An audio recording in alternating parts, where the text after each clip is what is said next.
This is an unmarked map of the lands between. It is something not seen in game. First it's hidden, then covered in sites of grace and other points of interest, and lastly the game won't let you view the whole map at once. If you study the map and search for hidden images or meanings, you will certainly find some. The issue then becomes whether the images you are divining from the map are actually meaningful or visual headcanon. Take for example the Weeping Peninsula. One day I looked at it and saw something that I cannot unsee. Bach the seamster, mouth agape with his bewildered look of astonishment. It's called the Weeping Peninsula. Melina says, I see him crying from time to time. I think he misses his mother. I'll come back to the map in a minute, but first, let's take a look at these chairs. On one of my playthroughs, I was here and something struck me. I'd seen a reference to something in the game twice before, and it occurred to me I might be seeing it again. So I counted the chairs. Sure enough, there's 20 chairs, and 3 of the chairs are knocked down. Like seeing images in the map, you can perceive images and patterns in the game, but do they have meaning, or are they just in your head? Here I was looking for 20 chairs, and I was looking to see if 3 were knocked over. And sure as the Dung Eater's dinner, there was 17 and 3. To me this meant something. Again, I only noticed it because I had seen it twice before. Twice I had seen references to a metaphor. Proverbs chapter 17 verse 3.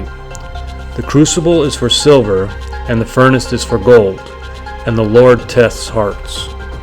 A metaphor that refers to measuring one's faith or character after facing life's challenges. As fire purifies the metals, the crucibles of life refine a person's resolve, a fitting metaphor for playing From Software games. This is the icon shield. The icon on the shield is the Erd tree, the most iconic figure in the game. However, it's not the only icon to be seen. When you put the sides of the shield together like this, it makes a heart and it makes a crucible. The crucible is for silver and the furnace is for gold, and the Lord tests hearts. This was the second time I saw a reference to the crucible metaphor. The first time I saw it, I didn't even know what I was looking at. Before we get to that, let's return to the map. Farum Azula.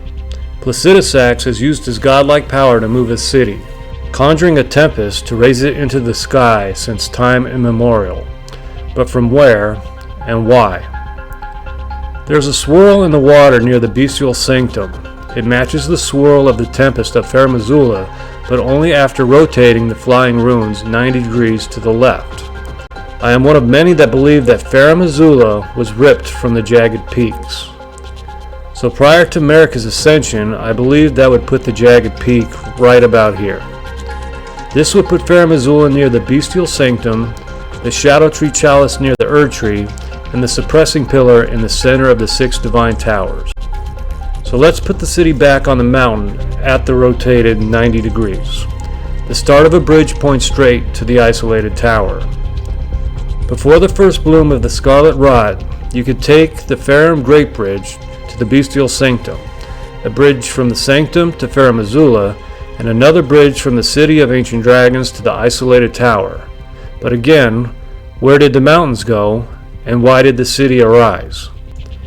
It is my belief that Placidusax saved the dragon city from being plunged into the abyss with the rest of what would become known as the realm of shadow. There are 2 abysses, the one above in the cosmos, the void, and one below, the other simply known as the abyss, untouched by sunlight at the bottom of the deep sea.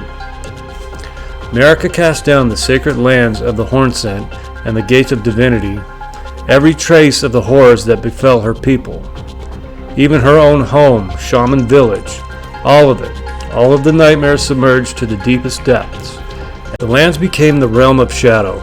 So far down were they cast that a thick forest at the bottom of one of its ravines touched the abyss itself, and the abyss touched it. It would become the abyssal woods, a nightmare full of nightmares, where even the brave torrent dares not tread. For here among the damned, even spirits can die, utterly erased from existence. So anyway, here's the Erd tree, and the upper part of this beautiful map. I looked at this map a lot while playing for hundreds of hours and looking for hidden meanings. One day I was sitting just a few feet away from my TV and just examining the map, and something I had noticed a few times before wouldn't let go of my attention. These two white marks. They looked intentional, like there was a reason for them being there, like they weren't just random marks. And being an older gamer, a thought occurred to me. Are they pulling a Mad Magazine on this map? They would take a comically drawn image and make it so if you took the two sides of the image and brought them together, they would make a different, even more comical image. Here it's not quite working unless you bring both sides together onto themselves, which would create two images. Now it's starting to look like something, but we need to back it up a bit and look at both of the created images. A heart and a furnace. And after doing some internet research, I learned about a verse that spoke of a metaphor about crucibles and purification, how it relates to becoming someone greater than yourself through perseverance, to be tested and found worthy, to stand before the Elden ring and become the Elden Lord.